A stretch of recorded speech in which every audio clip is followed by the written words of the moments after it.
Snowflakes drifted lazily across the frosted landscape, coating the village of Little Wren in a soft, almost magical silence.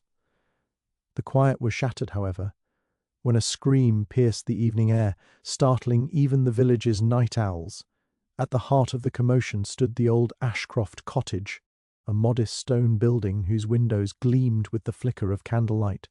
The door was bolted from the inside, yet a strange tension hung over the scene, as if the walls themselves were holding secrets. Inside, the room was in perfect order, too perfect, some would say. There was no sign of struggle, no overturned furniture, nothing to suggest that anything untoward had happened. Yet the air carried a faint metallic scent, and on the polished oak floor lay a small, crumpled scrap of paper with a peculiar message. The first bell tolls at 7. It seemed meaningless at first glance, almost like a child's game, but the local constable, Inspector Thomas Hargrove, felt a chill as he picked it up. The message offered no context, no signature, nothing to indicate whether it was a clue or a taunt. The resident of the cottage, a reclusive old man named Edmund Vane, was nowhere to be found. He had been seen that morning tending to his small garden and exchanging pleasantries with the villagers. By nightfall he had vanished. His absence was peculiar, not merely because of the locked door, but because the fireplace still glowed with embers from an evening fire, and his dinner lay untouched on the table. The only thing disturbed was a single chair, pulled slightly away from the table, though there was no sign anyone had sat in it recently. Word travelled quickly, and it was not long before Miss Jane Marple arrived, summoned by a concerned neighbour who trusted her keen intuition more than any official authority. She examined the scene quietly, noting small, almost imperceptible details, a faint smear on the windowsill, a layer of dust disturbed near the hearth, and the slight tilt of a painting above the mantel, just enough to catch the light differently. To anyone else these would have been irrelevant, mere signs of a lived-in space, but Miss Marple's eyes sparkled with the recognition that in mysteries nothing is trivial. Hargrove, flustered by the unusual circumstances, attempted to rationalize the event aloud. It's either a disappearance staged to look like a locked-room puzzle, or a man who vanished into thin air. Both are improbable, and neither is particularly comforting. He gestured toward the door, still firmly latched from the inside, as if emphasizing the impossibility. Miss Marple, however, did not focus on the obvious impossibilities. She crouched by the hearth and picked up a small fragment of soot, noting its odd consistency. She glanced toward the scrap of paper and murmured softly, "Clues are rarely what they appear to be. They are gestures, meant to lead or mislead, sometimes both at once." Her mind worked through possibilities, considering that the message might be literal, metaphorical, or designed to divert attention entirely. The first bell could signify anything, a church bell, a clock, or even the initial of a person's name. The number 7 could reference time, sequence, or something far more personal to the missing man. Outside, the wind picked up, rattling the window panes and scattering loose snow across the doorstep. The villagers whispered among themselves, speculating wildly about kidnappers, hidden treasures, or perhaps some old vendetta. Yet Miss Marple remained inwardly calm, sensing the rhythm of the mystery in a way that no one else could. She inspected the lock, the hinges, and the doorknob, noting the faintest scratch along the edge, barely noticeable unless one knew precisely what to look for. As she traced the pattern of dust and disturbance across the room, a sudden realization struck her. The message, the undisturbed dinner, the pulled chair, they were not unrelated. They were pieces of a carefully orchestrated puzzle, a test of perception as much as deduction. She traced the path from the fireplace to the window, then to the table, mentally connecting the objects and their positions. Somewhere within this room, amid the seeming simplicity, lay the secret of Edmund Vane's disappearance. By the time the villagers were ready to accept the impossibility of the situation, Miss Marple had already formed the beginnings of a theory. Her sharp mind did not jump to wild conclusions, but instead patiently considered each fact, each anomaly, as a thread in a larger tapestry. The locked door was not a barrier, but a signal. The scrap of paper was not random, but intentional. The absence of disturbance was not oversight, but strategy. Every element had purpose, and every purpose had a meaning that only careful observation could unravel. Night deepened, casting long shadows across the snow-covered garden, and still the cottage held its secrets. Yet inside, in the quiet observation of Miss Marple.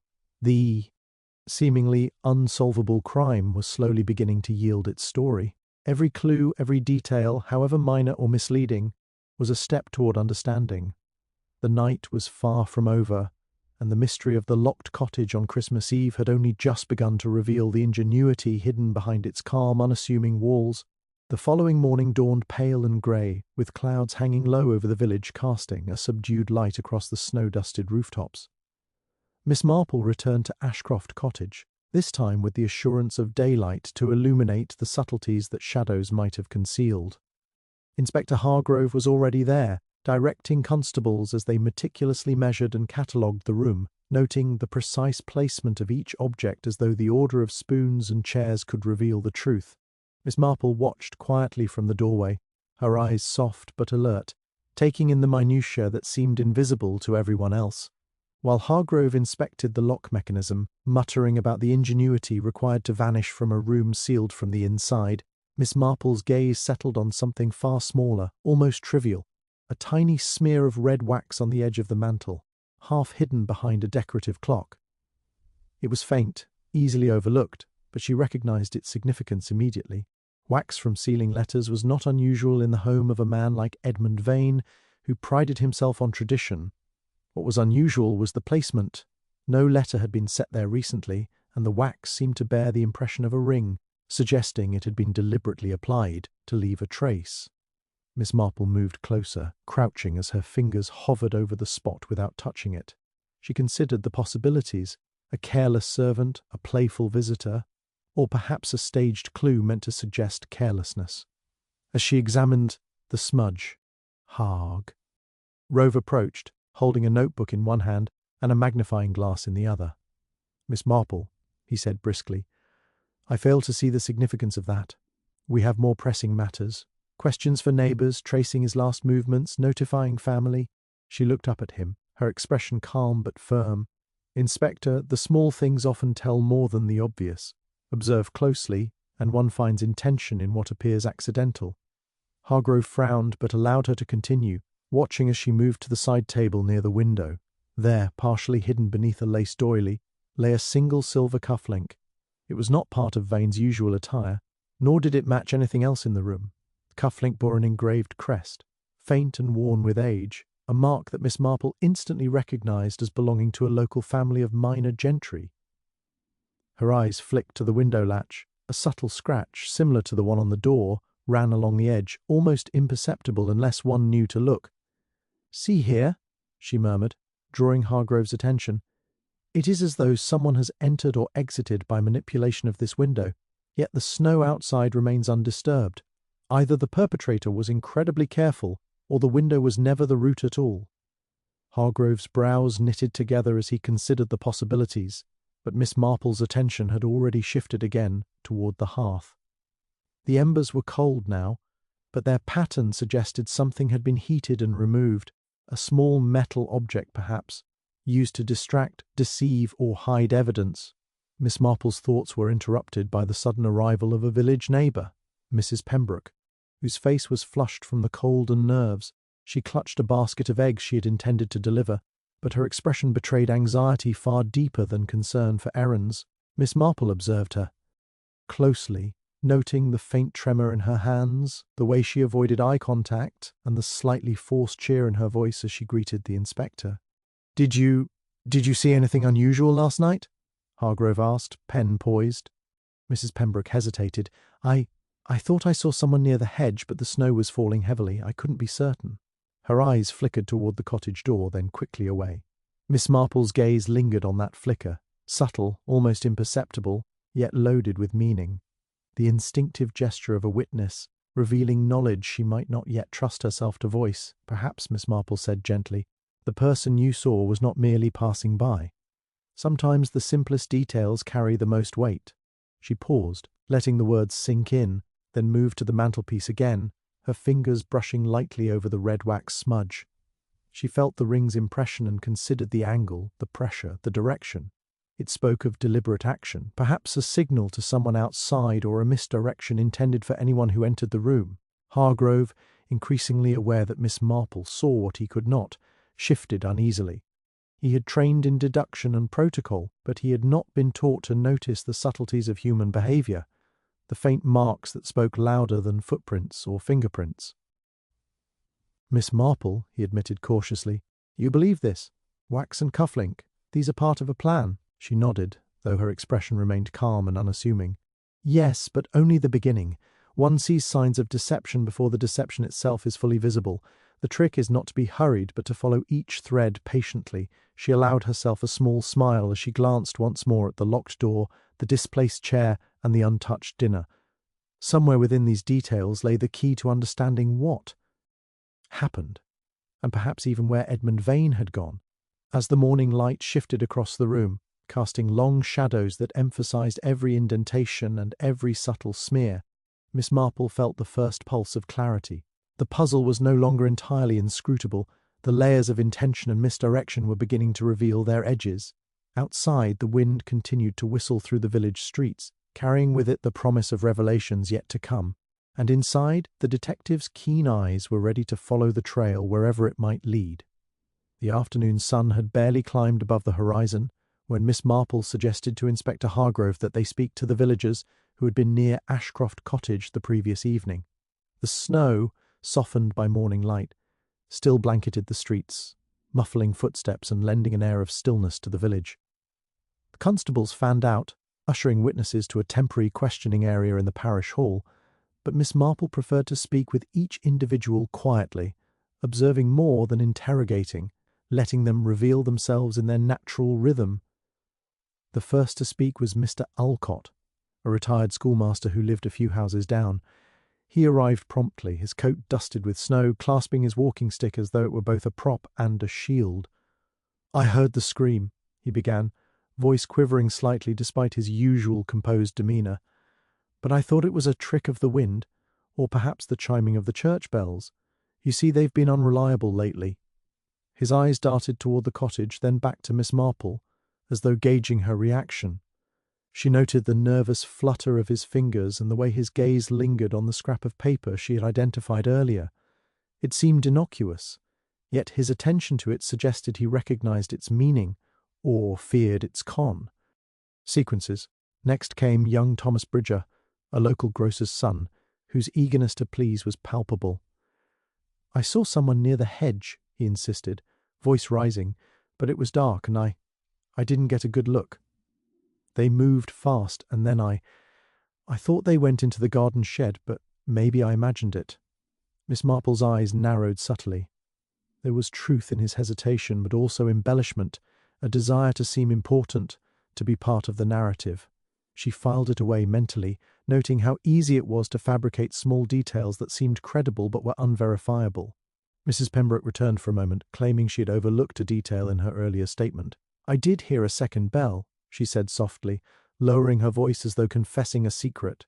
"Not the church bell, but from somewhere inside the cottage, I think. It was faint, almost like a warning." Miss Marple observed her closely, noting the tension in her jaw and the way her hands clenched the basket she still carried. The comment was vague yet striking, and it coincided intriguingly with the cryptic message on the scrap of paper. The first bell at 7 might be literal, or it might echo something Mrs. Pembroke had sensed, an internal rhythm of the house itself, or perhaps a code she had not fully understood.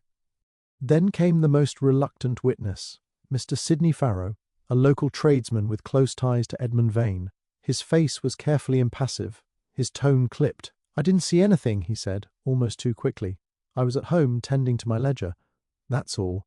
Yet as he spoke, his foot tapped unevenly, betraying impatience or concealed anxiety. Miss Marple allowed him to continue, nodding gently as though encouraging disclosure without pressure. "And yet," she remarked softly, "your ledger would have taken no more than an hour's attention. Did you notice nothing unusual when—" "You passed the cottage?" He hesitated, then shifted uncomfortably. "Perhaps. I may have seen a shadow, that's all." The shadow, vague and fleeting, was a pattern repeated in other accounts, hinting at a presence that none of the villagers wished to name directly. Miss Marple's attention shifted to the way each witness described events, focusing less on the narrative and more on the nuances, The nervous coughs, the fleeting glances, the subtle contradictions between what they said aloud and what their body language betrayed. Some appeared eager to cooperate, almost rehearsed in their willingness, while others held back, carefully measuring each word. She detected hidden motives, pride, fear, loyalty, and perhaps guilt, woven invisibly into their statements. The young grocer, in his desire to impress, risked fabricating details. The tradesman, in his protective caution, withheld information that could illuminate or mislead. Hargrove, growing frustrated with the inconsistencies, muttered that people simply could not agree on what they had seen. "We'll never piece this together if everyone's lying or imagining," he complained. Miss Marple shook her head gently. "Inspector, contradictions are not necessarily lies. They are reflections of perspective, memory, and motive. Each variation is a thread, and when woven carefully, they reveal patterns invisible in isolation." By the time the questioning concluded, the puzzle had grown more intricate. Each witness added layers of possibility, subtle clues nested in what they omitted as much as what they shared. Miss Marple's keen eyes, tracing patterns of deception and hidden fear, began to outline a framework. The wax on the mantel, the cufflink, the shadow glimpsed at the hedge, and the curious behaviour of the witnesses were all interconnected. None of it yet explained Edmund Vane's disappearance, but the threads were converging. Somewhere in the mixture of truth, embellishment, and omission, the reality of the night's events lay waiting to be uncovered. As dusk approached, the village seemed to hold its breath. Miss Marple stood quietly by the window of the parish hall, snow drifting softly past the panes, listening to the muffled voices of the village and sensing the hidden currents beneath. Each revelation, each hesitation, brought her closer to understanding the deception woven into that Christmas Eve. Somewhere within these voices, the next crucial piece of the mystery would emerge, and she knew it was only a matter of careful attention before the full picture began to take shape.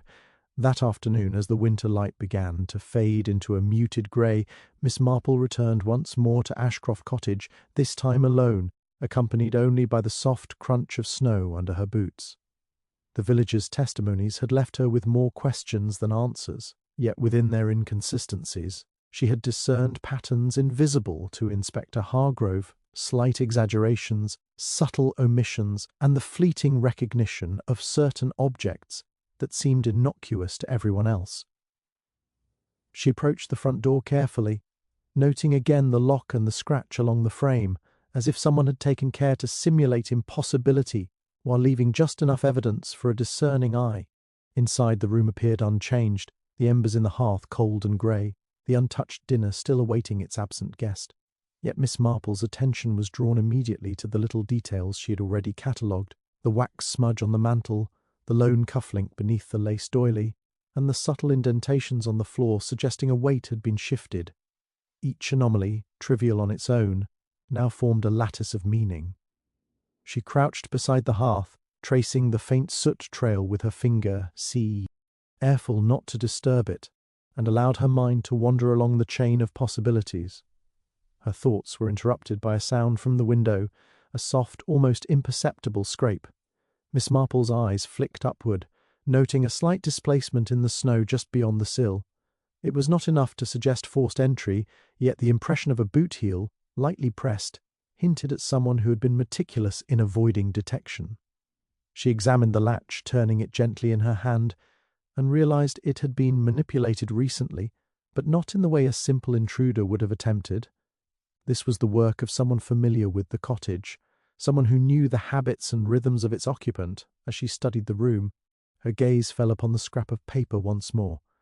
The cryptic message, "The first bell tolls at 7, no longer seemed random. She considered Mrs. Pembroke's comment about hearing a faint bell within the cottage and the shadows glimpsed by Mr. Farrow near the hedge. Perhaps the message had not been a clue for a newcomer, but a signal intended for someone who already knew the routine. A pattern began to emerge, small but coherent, the seemingly disparate observations of the villagers aligned with the physical evidence, creating a map of intentional movements and orchestrated concealments. Miss Marple stood, moving deliberately to the table where Edmund Vane's untouched dinner lay. She examined the chair, noting again its slight displacement. It suggested that someone had left in haste, or staged the scene to appear so. Her eyes travelled across the room to the mantelpiece, where the wax smudge remained, faint yet significant. She realized that it was not simply a remnant of sealing wax. The impression left upon it, the shape of the ring, was a personal signature, an identifier meant for the observant. Whoever had applied it intended it to be faux, ND, but only by the right eyes. A sudden movement at the edge of the window caught her attention. She turned sharply to see a small parcel tucked behind a flower pot on the sill. Carefully she retrieved it, noting that it had been hidden with precision. Inside lay a folded letter, its seal broken, revealing a brief message: "Trust the shadows, the light will follow." Miss Marple's lips curved faintly. The letter confirmed her suspicions that the events had been choreographed, each detail layered with purpose to mislead or guide in equal measure. The mystery was no longer random. It was intentional, almost theatrical in its execution. She paused, letting the silence of the cottage settle around her. The puzzle pieces, the wax, the cufflink, the shadows, and the messages, were beginning to interlock. Someone had orchestrated these signs, leaving a trail only a patient, perceptive observer could follow. She knew now that Edmund Vane's disappearance was not a matter of brute force or chance. It was the result of careful planning, leveraging the villagers' routines, their perceptions, and their inevitable lapses in attention. Miss Marple's mind worked through the possibilities with meticulous clarity. The culprits, if any, had intimate knowledge of both the cottage and the villagers. Their aim was to obscure the truth while leaving breadcrumbs for the perceptive, enough to intrigue, but not enough to reveal fully. The realization sharpened her focus. To uncover the next step, she would need to trace the intentional paths of movement, the objects that had been displaced or marked, and the signals embedded within seemingly innocent gestures. Outside, the fading daylight cast long, wavering shadows across the snow, mirroring the intricate dance of concealment and revelation unfolding within the cottage. Miss Marple stepped back, surveying the room one final time before turning toward the door. The trail was clearer now, the strategy of the night's events more coherent, and she understood that the next move would require both patience and subtlety. Somewhere in the village, or perhaps within the cottage itself, the next revelation awaited, and Miss Marple was determined to follow it to its conclusion, guided by the shadows and the faintest traces of human intention that most had overlooked. By late afternoon the village was abuzz with news. A discovery in the snow near the edge of the woods had seemingly cracked the case wide open. The authorities had found Edmund Vane's walking stick, broken and partially buried, along with a torn fragment of his coat. The footprints leading to and from the site suggested a hurried flight, or so Inspector Hargrove and his team claimed. The villagers, anxious for closure, began to breathe easier, offering congratulations to the inspector for his diligence. Hargrove himself allowed a rare smile, declaring the case effectively resolved. "It seems our unfortunate Mr. Vane simply wandered and became disoriented," he announced, gesturing to the gathered crowd. "The matter is now concluded. A simple misadventure, nothing more." Miss Marple remained silent, her eyes tracing the subtle details the others had overlooked. She examined the footprints in the snow carefully. The impressions were inconsistent, too deliberate, too carefully spaced, almost as if someone had taken pains to make them appear accidental. The walking stick had been broken in a clean, unnatural way, lacking the splintering one would expect from a fall or struggle. Even the fragment of coat seemed placed, rather than torn in haste. She noticed the faint smudge of mud on the sleeve, perfectly aligned with the footprints, almost theatrical in its arrangement. Hargrove, encouraged by the apparent simplicity, had already returned to his office to file his report. The villagers, reassured, dispersed, leaving Miss Marple alone in the fading light of the edge of the woods. She crouched beside the footprints, tracing their course with her gloved fingers. The pattern did not align with the natural course of someone escaping or wandering. It was staged. Someone had intended to create a false narrative, a tidy solution to a puzzle that was far from solved. Her attention was drawn to a subtle anomaly in the snow, an impression barely visible that diverged from the rest of the footprints. It led off at an angle toward a small copse of trees, almost invisible unless one was looking for deviations in the otherwise pristine field. The trace was faint, but it suggested that the person who left the walking stick and coat had not gone far and had returned, or someone else had manipulated the scene after the fact. Miss Marple's heart quickened slightly. This was no mere misadventure, it was a carefully orchestrated deception. Returning to the cottage, she noted the familiar wax smudge on the mantel, the cufflink beneath the doily, and the scrap of paper with its cryptic message. The false discovery outside could not account for the intricacies she had observed indoors, nor the subtle manipulations she had discerned in the villagers' testimonies. Someone had orchestrated a tableau to distract attention, to give Hargrove and the others a sense of completion while keeping the truth hidden. The more she considered it, the more she realized the real criminal remained unseen, observing the rush to judgment with patience and a quiet sense of triumph. Even the villagers' statements now took on a new light. The eagerness of young Thomas Bridger, the careful omissions of Sidney Farrow, and the nervous slips of Mrs. Pembroke, all were consistent with someone playing roles in a larger scheme. None had revealed the full story, and perhaps some had been guided, subtly coerced or manipulated, to act in ways that reinforced the false narrative. Miss Marple could almost feel the presence of the orchestrator just beyond perception, a shadow guiding the events to mislead those who lacked patience and discernment. The evening settled over Little Wren, long shadows stretching across the village streets as the snow softened in the weak light. Hargrove, confident in his solved case, relaxed by the fire in the local inn, reviewing his notes with a satisfied air.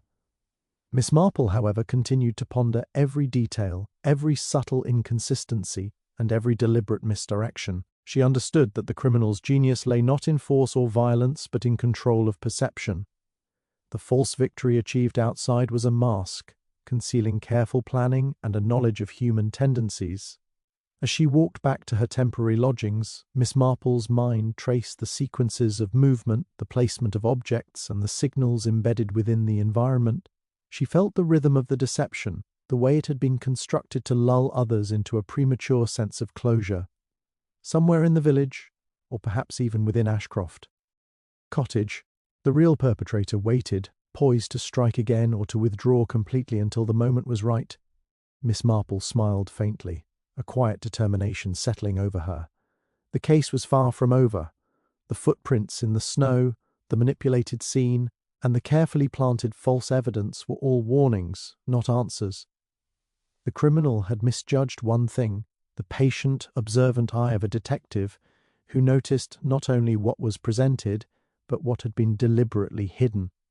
The real puzzle was still alive, still breathing in the shadows, and she was ready to follow it wherever it might lead. The following morning, Miss Marple returned once again to the cottage, her mind restless with possibilities. The snow had begun to melt in patches, leaving a thin sheen of slush along the paths, but the village remained quiet, almost subdued, as if the false resolution of the previous day had cast a pall over its inhabitants. She moved through Ashcroft Cottage with deliberate care, touching nothing unnecessarily but absorbing every detail, the wax smudge on the mantel, the cufflink beneath the doily, and the faint indentations across the polished floor. Each element had its significance, but now she was beginning to see beyond the immediate puzzle and into the roots that nourished it. It was the cufflink that first prompted her to think of the past. The crest engraved upon it was old, belonging to a family of minor gentry that had once owned significant land in the region, their name appearing in property disputes and local court records from decades ago. Miss Marple recalled, almost from habit, a minor incident from 20 years prior involving that family, an inheritance dispute that had left one man disgraced, another embittered, and several villagers deeply entangled in secrecy. She retrieved an old ledger from the cottage's small writing desk, dusting off the years to confirm her memory.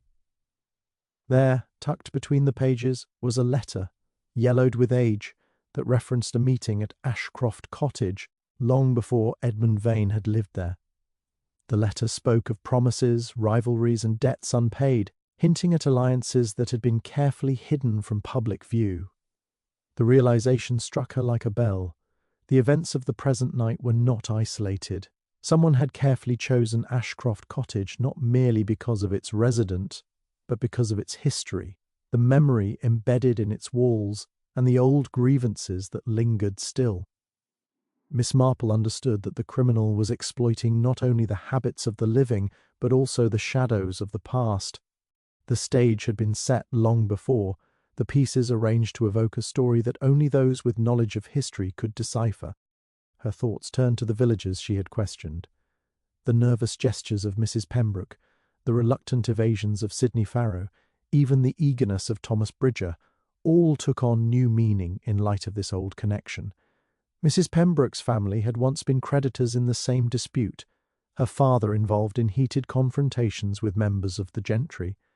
Farrow had married into the family disgraced in that quarrel, carrying with him grievances buried but not forgotten.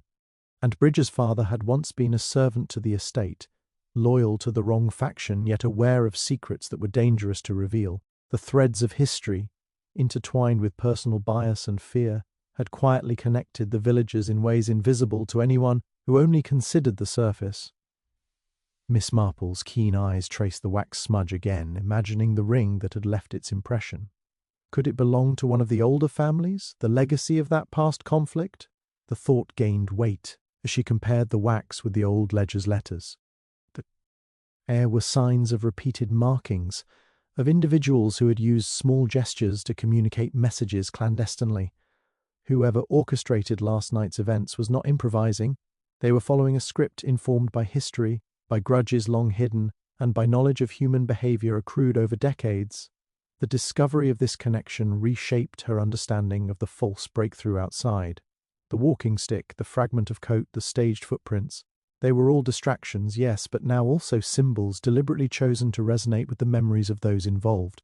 The criminal was playing on the familiarity of these historical threads, manipulating perception both physically and psychologically. The past had become a weapon, wielded to disguise the present and to mislead investigators into thinking the case was simpler than it truly was. Miss Marple paused near the fireplace, her mind weaving the disparate elements into a coherent picture. The crime was not only about Edmund Vane's disappearance, it was about settling an old score, one that had quietly simmered beneath the polite civility of the village for decades. The same families, the same grudges, the same secrets. They had been waiting for an opportunity, and the circumstances of Ashcroft Cottage on Christmas Eve provided the perfect stage. She left the cottage for a moment, glancing back at the snow-softened landscape. Somewhere within Little Wren, hidden in plain sight, the architect of these events watched with satisfaction, confident that history's complexity would obscure their intentions. Yet Miss Marple, patient and precise, had begun to trace the lines from past to present, seeing where alliances, rivalries, and concealed motives intersected. The shadows of the past had finally revealed themselves, and with them came a clarity that no false victory could obscure. The mystery she realized was no longer simply a matter of a man gone missing. It was a reckoning that bridged generations, a carefully orchestrated act rooted in memory, secrecy, and long-held grievance. The following morning, Miss Marple returned to the village, not to the cottage this time, but to the modest inn where several of the key witnesses and suspects had gathered. She carried with her a small, unassuming notebook and a few slips of paper, tools she intended to use in a way far different from the formal interrogations Inspector Hargrove preferred. She believed that the truth often revealed itself not through direct questioning, but through subtle suggestion and observation, a careful manipulation of perception that coaxed people into revealing what they wished to conceal.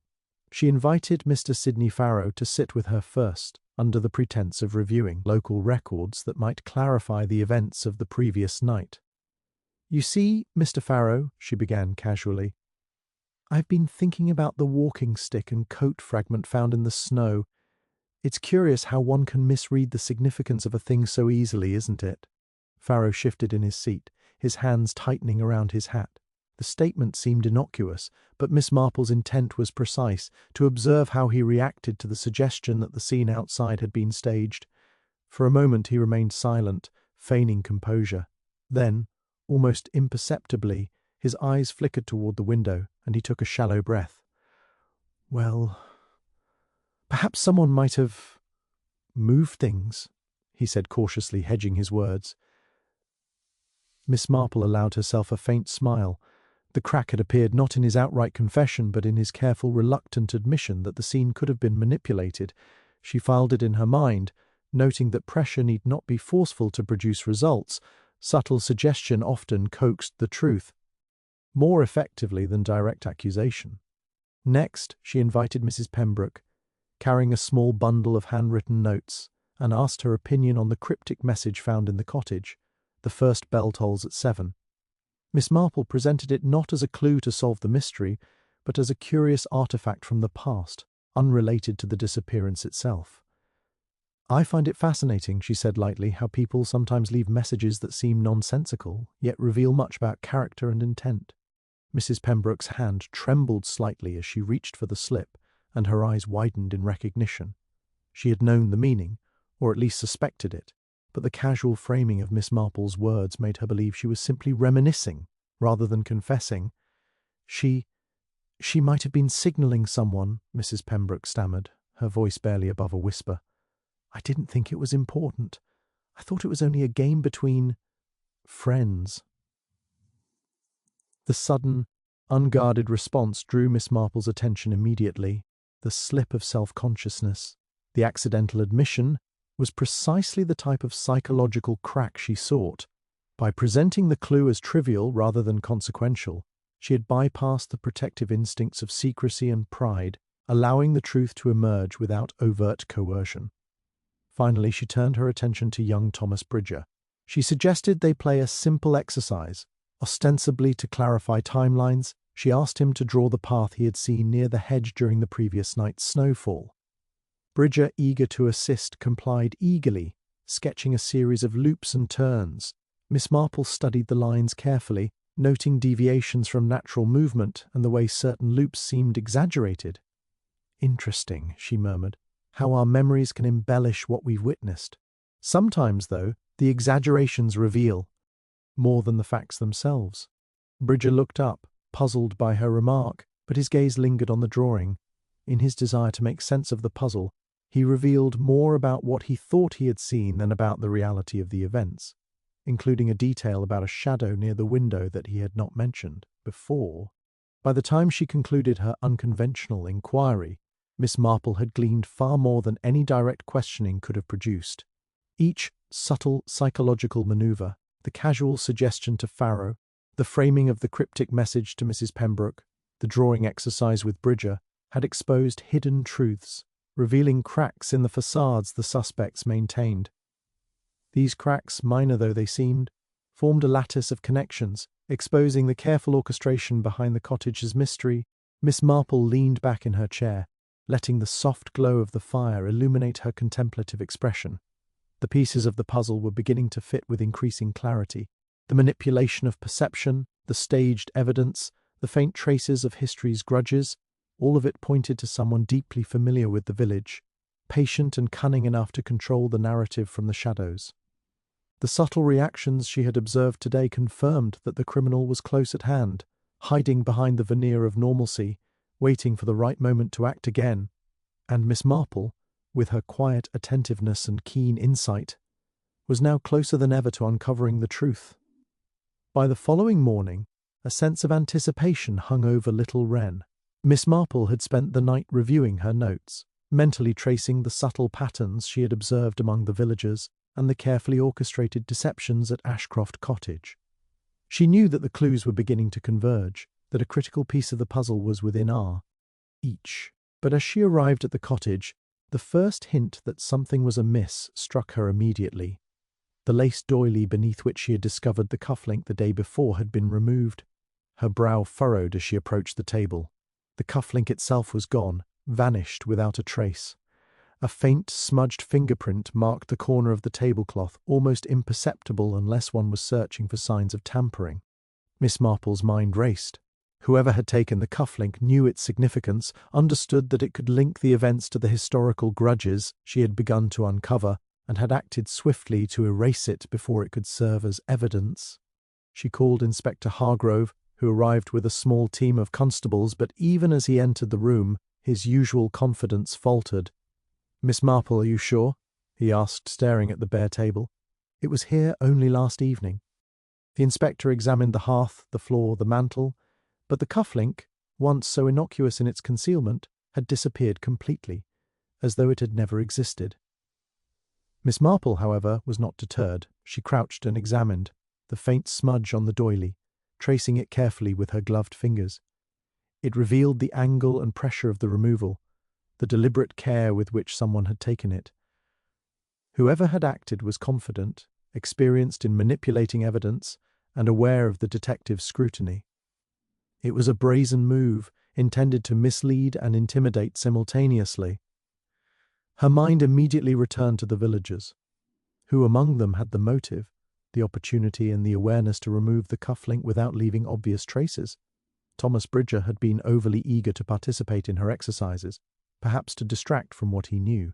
Sidney Farrow had shown cracks in his composure when she had subtly suggested the walking stick scene had been staged, and Mrs. Pembroke had responded unguardedly when the cryptic message was presented as trivial. Each of them now seemed a candidate, yet none was entirely trustworthy, and Miss Marple knew the clever manipulator might even have employed multiple people to obscure their tracks. A glance at the hearth revealed a minor anomaly she had not noticed before. A thin wisp of soot displaced near the back corner, faintly blackened at the tips, as if disturbed during hurried removal of something small and metallic. The detail was subtle, nearly invisible, yet for Miss Marple it confirmed that the cufflink had not simply vanished. Someone had physically removed it carefully, but in a rush that left telltale traces. She realized the theft had been calculated to coincide with the early movements of the villagers, ensuring that anyone observing would be distracted by the snow outside. The footprints in E-field or the contrived narratives from the previous day. The vanishing evidence dramatically altered the stakes of the investigation. The case was no longer simply a matter of piecing together misdirections. It had become a battle against someone actively working to bury the truth. Trust, already tenuous among the villagers, now became even more fragile. Each person could be both witness and accomplice, whether knowingly or not, and each interaction required careful scrutiny. Miss Marple understood that a single misstep could allow the criminal to erase further evidence or manipulate perception yet again. She returned to the notion of the shadows from the past, recalling the intricate web of historical grudges and alliances that had first drawn her attention. The missing cufflink had been a linchpin, tying the events of the present to those long-buried disputes. Its removal was not merely an obstruction, it was a declaration. The perpetrator knew she was close, that her careful observation had begun to expose the orchestration behind the cottage's mystery, and they intended to strike before the threads could be fully unravelled. Miss Marple sat for a long moment, quietly considering her next move. She could not rely solely on conventional investigation. She would need to anticipate the perpetrator's intentions, to observe not only actions but reactions, and to watch for the smallest inconsistencies. Every gesture, every hesitation, every flicker of recognition could now serve as evidence in itself. The disappearance of the cufflink was a warning, but also a clue.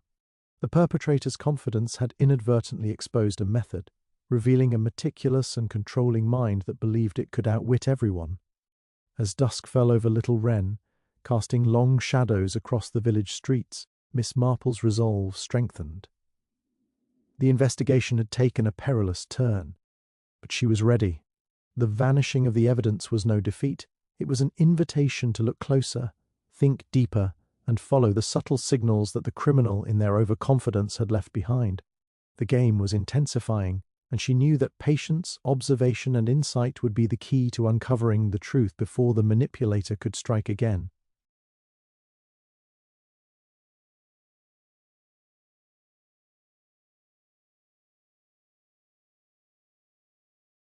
The evening air in Little Wren was thick with unease, the snow from earlier in the week now compacted into icy sheets along the streets. Miss Marple had returned to her lodgings after a careful day of observation, her mind still weaving together the threads of the missing cufflink, the subtle psychological cracks, and the historical grudges that lay beneath the village's calm exterior.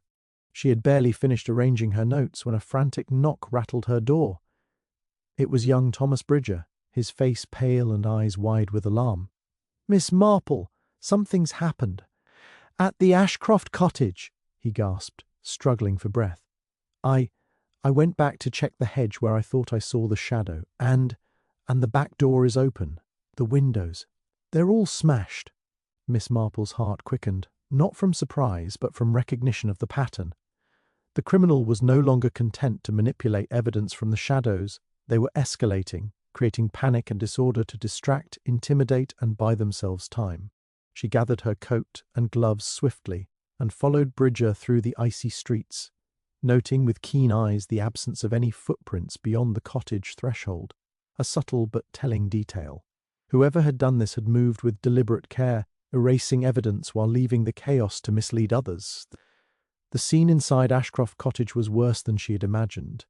Shards of glass glittered across the floor, the fireplace hearth had been overturned, and the familiar wax smudge she had studied so carefully had been smeared across the mantel as though in a mocking gesture. And then she noticed the most disturbing sign. The chair by the table had been violently overturned, and in its shadow lay Edmund Vane, or what remained of him. His body, twisted unnaturally, indicated a sudden and brutal attack. The previously intricate puzzle of disappearance had turned into a stark, horrifying reality. Inspector Hargrove arrived moments later, visibly shaken, though attempting to maintain his professional composure. This changes everything," he muttered, surveying the destruction. "We assumed misadventure, then the staged evidence outside. But this is deliberate murder." Miss Marple studied the scene quietly, noting the precise placement of objects despite the apparent chaos. The shattered windows, the overturned chair, even the smudged wax, they were not random. Each was a carefully controlled message, an assertion by the perpetrator that they were not only capable of manipulation, but had the audacity to escalate at will. Miss Marple's eyes swept the room, settling finally on the fireplace. Amidst the cinders she spotted a faint, almost imperceptible trail of soot leading toward the back wall, ending abruptly where the plaster had been scuffed. Someone had been here, moving in a deliberate path to avoid the obvious yet leaving subtle traces only a keen observer could follow. The criminal had known she would notice, that she would see the pattern behind the apparent disorder. Bridger's voice trembled behind her. Do you think it's the same person who took the cufflink?" Miss Marple nodded, her expression grave. "Yes, Thomas. This is no longer merely a game of misdirection. The person responsible is acting on impulse, yes, but with calculation. They are watching, adapting, and they intend to keep us off balance. We must consider not only what has happened, but what they might do next." Her mind immediately raced to the other villagers. Farrow and Mrs. Pembroke, both of whom had displayed subtle signs of involvement or withheld knowledge, were now potential targets or instruments. The manipulation of perception, the removal of critical evidence, and the sudden act of violence suggested a mind several steps ahead of both Hargrove and the villagers.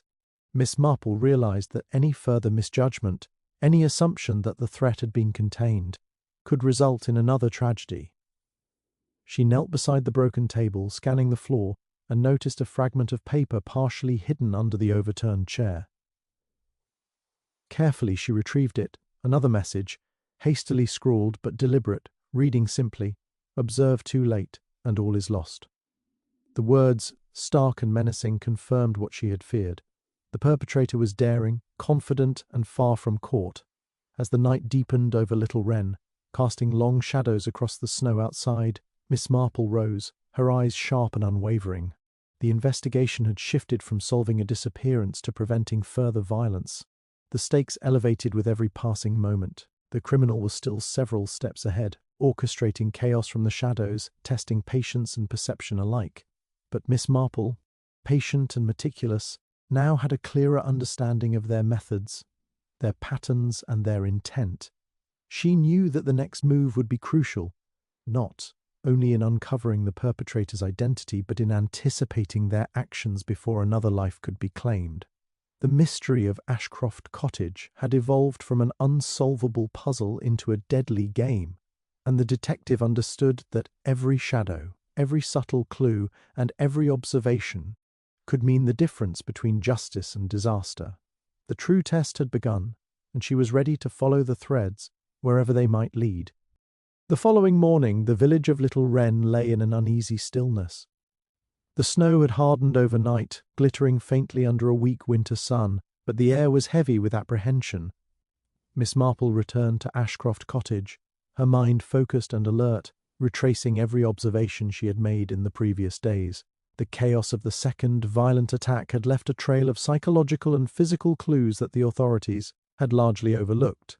But Miss Marple had begun to see the faint outlines of a pattern, hidden beneath layers of deliberate misdirection. Her attention was drawn first to the fragments of glass still scattered across the floor. Among them, almost invisible unless one knew to look, was a tiny piece of a clock face, cleanly broken and separated from the main timepiece.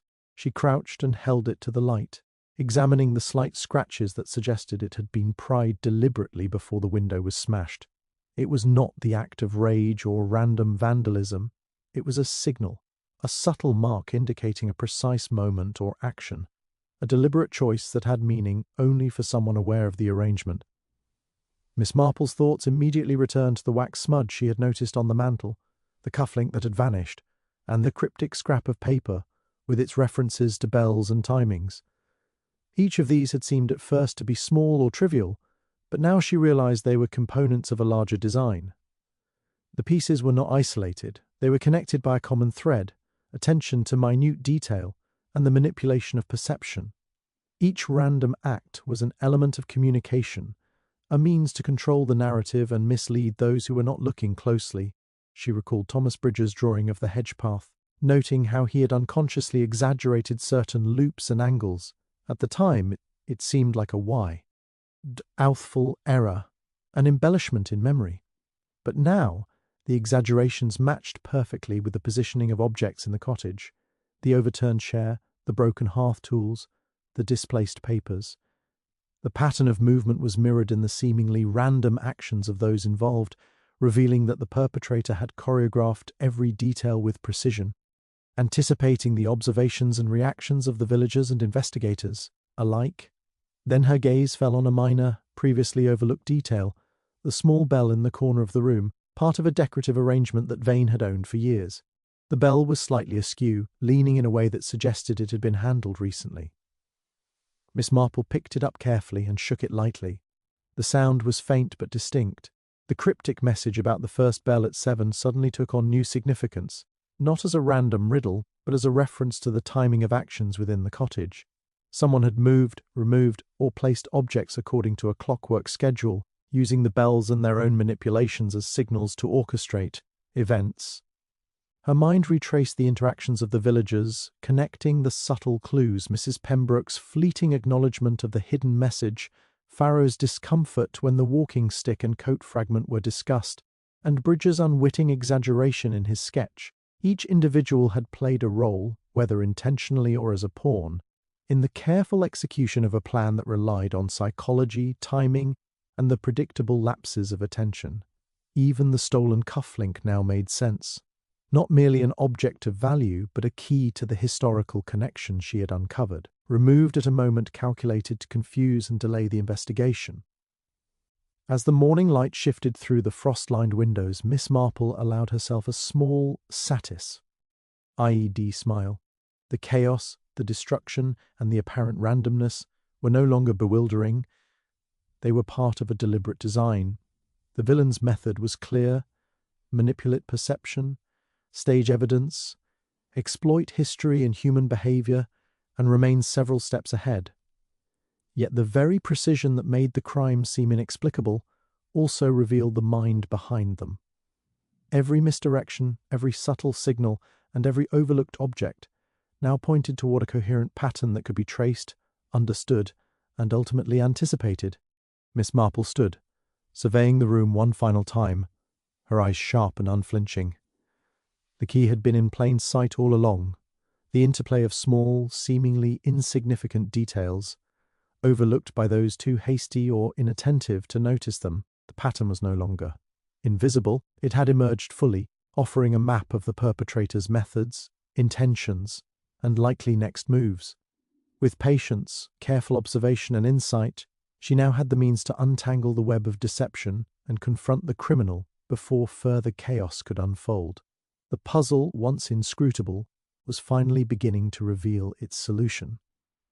Miss Marple spent the early hours of the morning retracing the sequence of events, her mind mapping the intricate connections that had slowly emerged. Every detail, the wax smudge, the displaced cufflink, the cryptic bell message, the carefully staged chaos, now formed a lattice leading not just to the perpetrator, but to the reason behind their actions. The historical grievances she had uncovered in Little Wren were important, yes, but they alone could not account for the cold calculation, the escalation from disappearance to murder, and the precise orchestration of misdirection. There had to be something deeper, something personal, hidden beneath layers of history and human fallibility. Her insight began with the faintly displaced bell on the mantel. It was a symbol not just of timing but of attention to detail, a hallmark of someone who had felt overlooked, undervalued, or dismissed for years. Miss Marple remembered the small confessions made by Mrs. Pembroke and Farrow, the careful exaggerations of Bridger, and the precise care with which the cufflink had been removed. The criminal had manipulated everyone and everything, not merely to cover a crime, but to assert control, to prove a point that was deeply psychological, in nature. It was Mrs. Pembroke's earlier comments that finally crystallized the picture, when she had admitted, almost inadvertently, that the cryptic bell message had once been a game between friends. Miss Marple had noted the flicker of pride and recognition in her eyes. That seemingly minor admission revealed a mindset focused on order, ritual, and the satisfaction of being understood, or, if ignored, the frustration of being unseen. The criminal's escalation was not merely about vengeance for an old grievance or the removal of obstacles, it was about asserting dominion over perception itself, controlling the narrative to validate their own significance in a world that had, for decades, failed to acknowledge them fully. Miss Marple pieced together the web of historical connections, the families who had once held grudges, the servants who had witnessed injustices, and the villagers who had played unknowing roles in old disputes. Into this complex social tapestry had stepped a mind with meticulous planning, one that had waited for the perfect confluence of opportunity, human error, and environmental conditions. The staged disappearance, the theft of the cufflink, and the later violent attack were all expressions of a singular consuming need to impose order, to orchestrate events with absolute precision, and to make visible the power that had been denied in the PAs. The realization brought a chilling clarity. The criminal's motive was rooted in obsession, not greed, in the compulsion to manipulate reality, not simply to settle old scores. Each act of misdirection, each subtle psychological nudge, each carefully chosen clue had been designed to reinforce the illusion of control over others' perception, demonstrating mastery over events and people alike. Their willingness to escalate from cunning misdirection to actual violence revealed the intensity of their inner compulsion, a need to assert themselves, to be seen, and to dominate the narrative at any cost. Miss Marple's eyes moved across the cottage, taking in the minutiae once more, the faint soot trail leading to the fireplace, the subtle scuff marks near the back wall, the fragments of glass from the smashed windows, and the once hidden scrap of paper. Each was a piece of a ritual, an enactment of power that went beyond simple criminal intent. She understood now that the crime was as much about shaping reality as it was about the victim. Edmund Vane had become the unwitting instrument of the perpetrator's assertion, his fate intertwined with a psychological design decades in the making. The detective's insight extended to the villagers as well. Farrow, Pembroke, and Bridger were all actors in a carefully controlled play, their actions anticipated and subtly guided by the criminal's understanding of human behavior. The manipulation of their responses, the subtle testing of their reactions, and the orchestration of events had all been calculated to reinforce the sense of control, to feed the perpetrator's need for dominance over perception. Miss Marple felt a quiet, resolute determination settle over her. The villain's psychology was now fully exposed, an obsession with order, ritual, and control, a compulsion to manipulate perception, and an escalation to extreme measures to each. And those patterns were challenged. Understanding the motive did not lessen the danger, if anything, it intensified it. She realized that the next steps would require not only keen observation and deduction, but also careful anticipation of the criminal's psychological compulsions. The crime had never been merely about disappearance or mischief. It had been a deliberate, meticulously orchestrated assertion of identity and power, one that demanded the closest scrutiny to prevent further tragedy. As she looked out the frost-lined window toward the snow-covered village streets, Miss Marple felt the weight of what she had uncovered. The hidden motive, long buried beneath historical grievances and surface-level distractions, was now visible, a dark and chilling force shaping the events of Ashcroft Cottage. And with that understanding came the certainty that the criminal was still active, still plotting, and still several steps ahead, waiting to see how the world would respond to their intricate design. Miss Marple spent the early hours of the morning in quiet preparation, assembling the threads of her investigation into a coherent plan. Every subtle clue, every displaced object, and every reaction she had observed now converged into a single, compelling strategy. She understood the criminal's mind, a meticulous need for control, a compulsion to manipulate perception, and a reliance on timing and ritual. Knowing this, she could anticipate the next move, and she resolved to turn the perpetrator's own methods against them.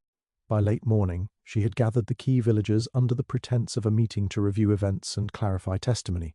Thomas Bridger, Sidney Farrow, and Mrs. Pembroke all arrived, wary but intrigued, unaware that Miss Marple's calm demeanour masked a carefully orchestrated trap. She had deliberately left a single bell from Ashcroft Cottage in plain view, its position conspicuously altered, and she had arranged the room so that each detail, chairs, tables, and even a partially opened ledger, might provoke recognition from the perpetrator. It was subtle, almost innocuous, but for someone attuned to patterns and signals, it was irresistible. As the conversation drifted, Miss Marple spoke lightly of the previous night's events, casually referencing the missing cufflink, the cryptic messages, and the staged footprints. She watched their faces intently, noting micro-expressions, shifts in posture, and glances toward the objects she had left deliberately in their peripheral vision. Most remained composed, but Sidney Farrow's hand twitched toward his coat pocket, and Mrs. Pembroke's gaze lingered too long on the bell, a slight blanch creeping into her complexion. "I find it fascinating," Miss Marple remarked softly, "how much we rely on memory, on subtle signals that seem trivial at first. Yet those signals can reveal the truth if one knows where to look." She allowed a pregnant pause, letting the implication hang in the air, watching as small movements betrayed hidden anxiety. It was then that the subtle shift she had been anticipating occurred. Mrs. Pembroke, unable to resist the pull of the familiar signal, leaned forward instinctively toward the bell. Her hand brushed it lightly, almost imperceptibly moving it back into the angle she had positioned it to suggest importance. Miss Marple's eyes brightened with quiet satisfaction. The reaction, though brief, confirmed her suspicions. The criminal could not resist interacting with objects tied to the pattern they had established. Calmly, Miss Marple rose and walked slowly toward Mrs. Pembroke, her movements measured, her gaze unwavering. "Mrs. Pembroke," she said gently, "you have been remarkably attentive throughout this investigation. Perhaps too attentive, in fact." Her voice gay. Ride no accusation, only an observant curiosity that left no room for evasion. The woman's hands trembled slightly, and a faint defensive colour rose to her cheeks. I don't understand," she murmured, but her eyes betrayed her knowledge, darting toward the ledger, the bell, and the carefully staged objects around the room.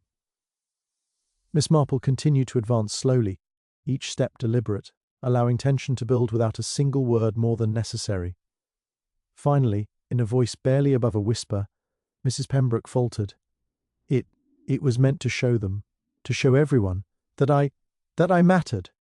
Her confession tumbled out in disjointed bursts, explaining the staged disappearance, the removed cufflink, and even the escalation to the second attack.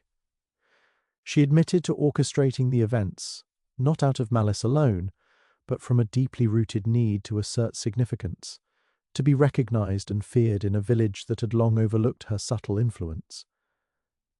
Miss Marple nodded slowly, her expression gentle but resolute. "Yes, and in seeking to control perception, you allowed things to go further than intended. But now we understand, and there is no need for further harm."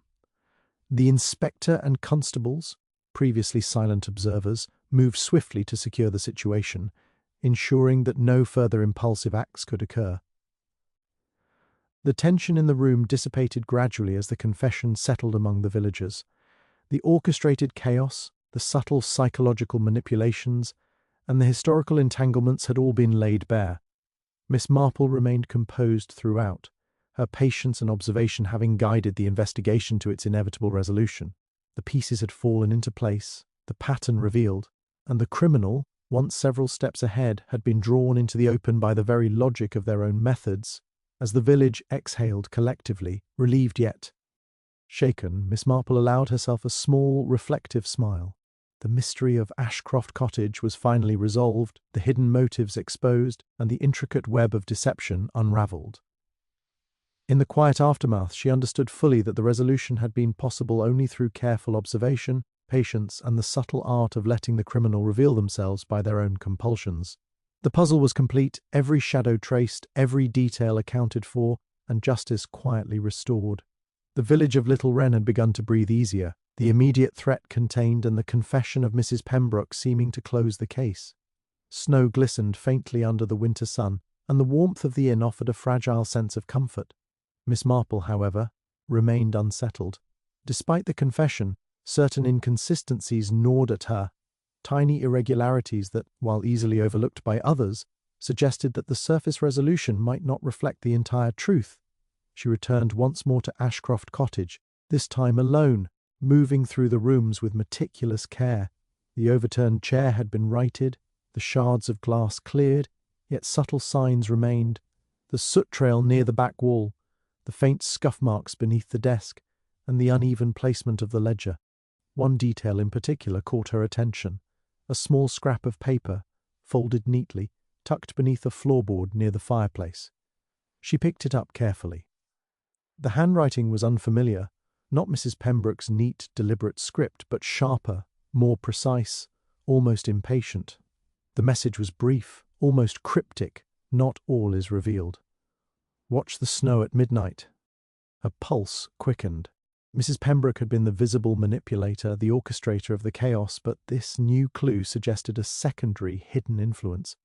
Someone else had been guiding events from the shadows, someone who had subtly nudged her toward extreme measures, ensuring that her actions aligned with a larger plan. The true mastermind, Miss Marple realized, had remained invisible, manipulating both the villagers and the investigation itself.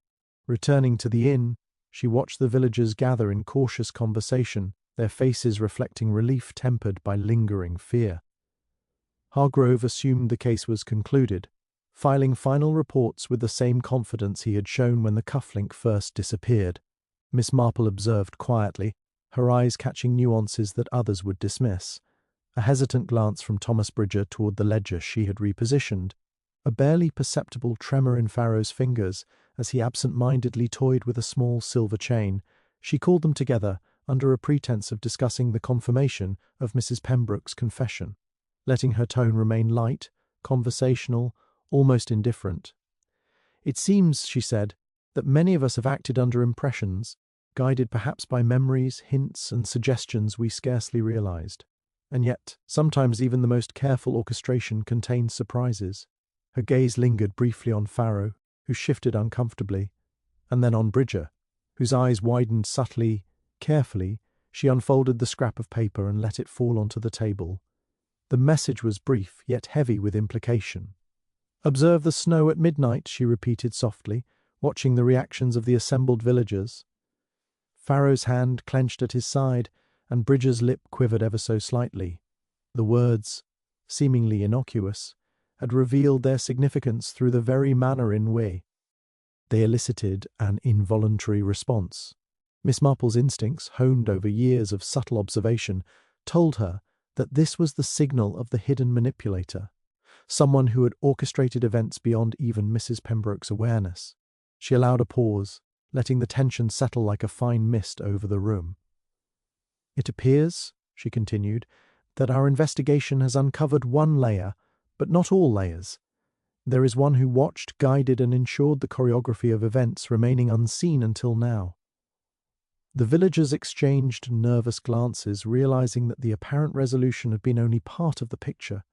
Miss Marple's eyes narrowed slightly, focusing on the smallest details, the precise way Farrow had avoided the bell during the earlier confrontation, the momentary recognition in Bridger's expression when she mentioned the missing cufflink, and a subtle smudge of wax near the inn's hearth that mirrored the one at the cottage. All signs pointed to a figure no one had suspected. a mind that had leveraged history, psychology, and human behavior to manipulate not just the villagers, but even the investigators. As the first hint of evening fell, painting the snow in a cold, silvery glow, Miss Marple realized the final act was approaching. The hidden mastermind had left a signal inviting observation at midnight, confident that their influence would go unrecognized. And yet, she was ready. The puzzle was not over, but she now held the insight, patience, and composure needed to anticipate the unseen force.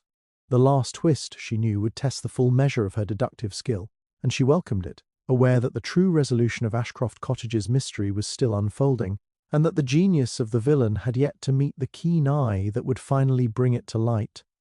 Midnight descended over Little Wren with a brittle silence, the snow, reflecting pale moonlight in sharp, icy lines. Miss Marple had positioned herself near the edge of the frozen village green, dressed inconspicuously, her keen eyes scanning the faint shadows that stretched between the cottages. She had anticipated the signal on the scrap of paper, the cryptic instruction to observe the snow at midnight, and now she waited, patient and composed, knowing that the unseen manipulator would not resist the compulsion to reveal themselves. The minutes stretched taut, each one heavy with expectation, until a figure finally emerged from the darkness, moving cautiously but deliberately across the snow. Miss Marple recognized the gait immediately, deliberate, practiced, self-assured. It was Sidney Farrow. He carried nothing overtly incriminating, yet his movements betrayed the care with which he had orchestrated events. The hidden mastermind was not Mrs. Pembroke, as everyone had assumed, but Farrow himself, long underestimated, quietly observing the village, subtly nudging others into action, and ensuring that the chaos unfolded according to his meticulous design. Miss Marple stepped forward, her voice calm yet firm. "Sidney," she said, "it seems the night has drawn you out, as anticipated. You had every reason to believe no one would follow the pattern you left, yet here we are." Farrow froze, a flicker of recognition crossing his face, quickly masked by a forced composure. He adjusted his coat as if to prepare for flight, but Miss Marple's eyes never wavered. "You see," she continued, "the clues were always here, if one knew how to read them. The wax smudge on the mantel, the missing cufflink, the cryptic note about the bell, even the false confessions. Each piece was designed to mislead, but also to signal for someone patient enough to observe. Mrs. Pembroke acted, yes, but under your direction, guided by your manipulation. You relied on story, human behavior, and timing to orchestrate every move." Farrow's hand twitched toward his coat pocket, the impulse betraying his inattention. But before he could make a decisive move, constables stepped quietly from the shadows, surrounding him. "I had hoped it wouldn't come to this," Miss Marple said softly, her voice carrying a weight of quiet inevitability.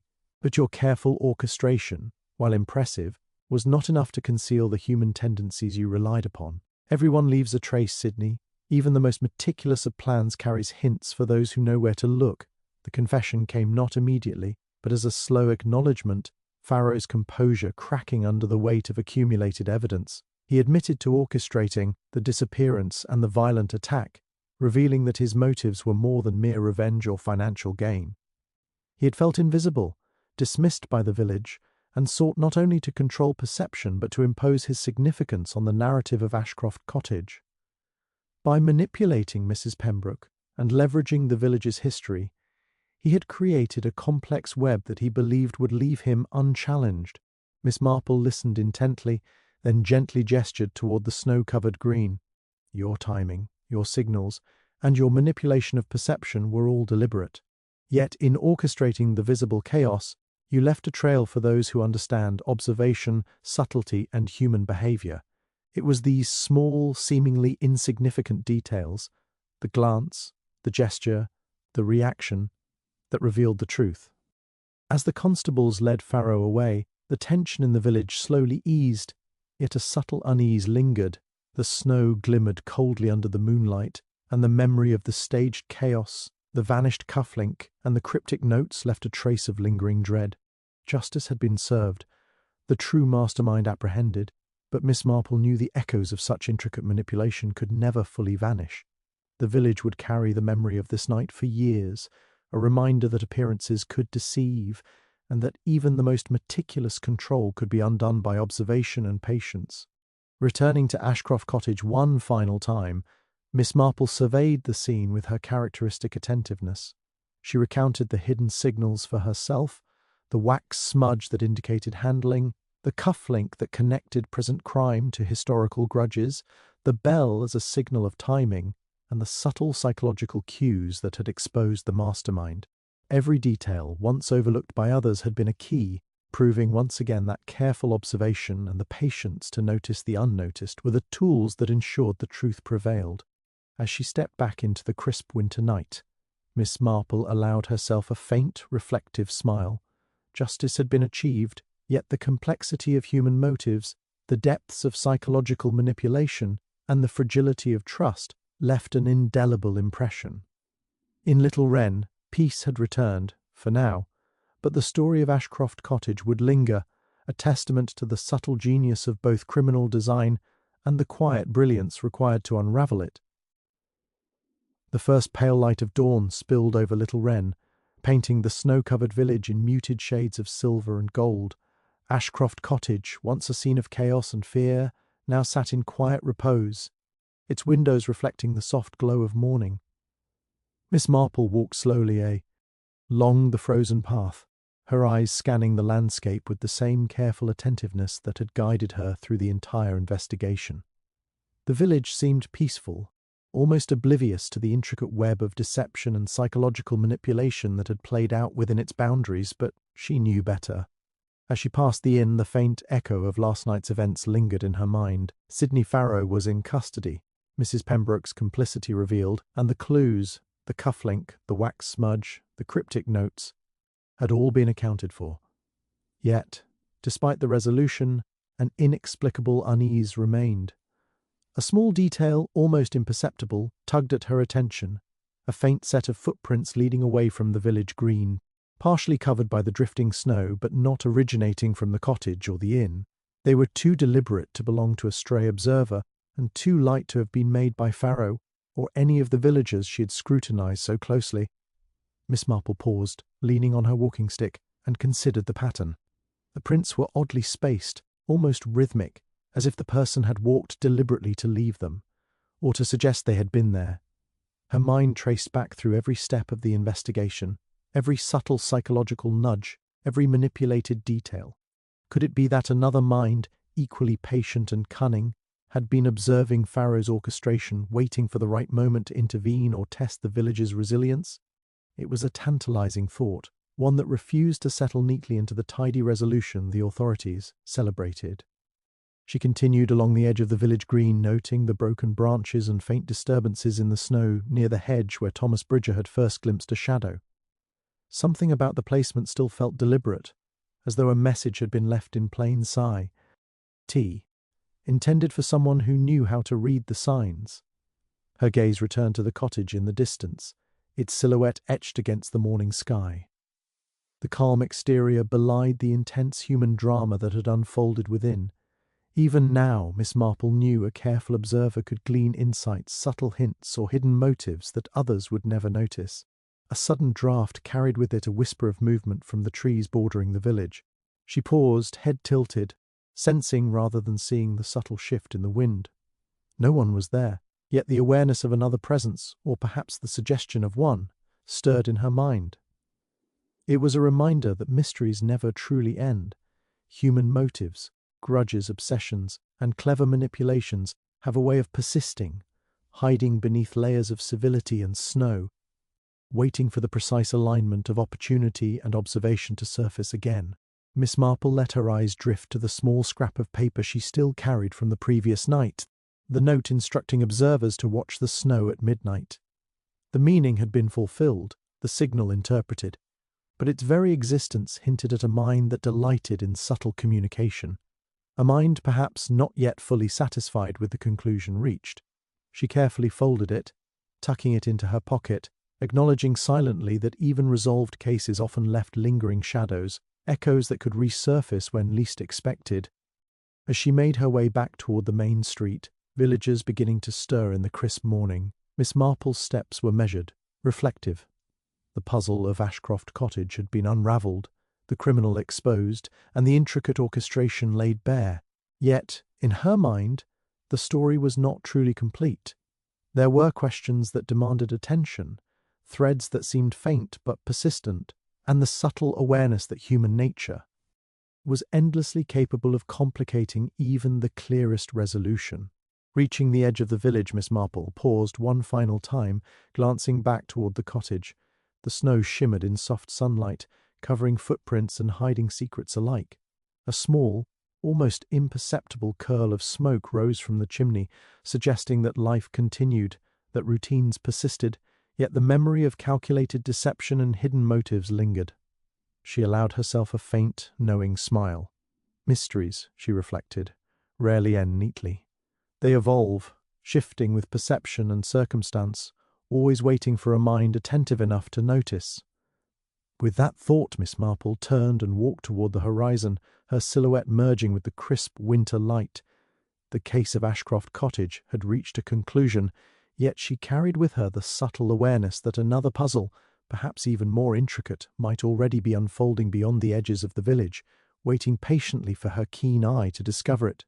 The mystery had resolved, but curiosity, observation, and the quiet art of deduction promised that the story of human complexity was far from over.